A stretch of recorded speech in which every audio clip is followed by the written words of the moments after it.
సాయంత్రం ప్రముఖ కథా రచయిత్రి డాక్టర్ కె పద్మలత గారి మార్పు మంచిదే అనే కథా సంపుటిని పివి సాహిత్యపీఠం పక్షాన తెలంగాణ రాష్ట్ర భాషా సాంస్కృతిక శాఖ సౌజన్యంతో మేము ఈ పుస్తకాన్ని ఆవిష్కరించడం జరిగింది.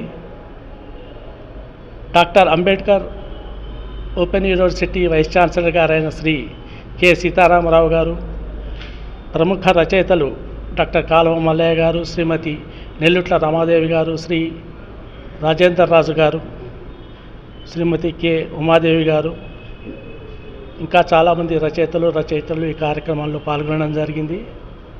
రచయిత్రి డాక్టర్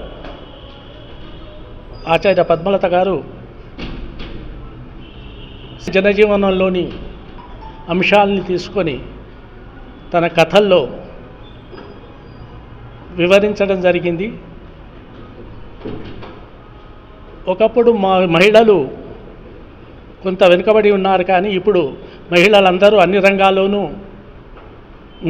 ముందడుగులో ఉన్నారని చెప్పే ప్రయత్నంలో భాగంగా ఈ పుస్తకం ప్రచురించడం జరిగింది.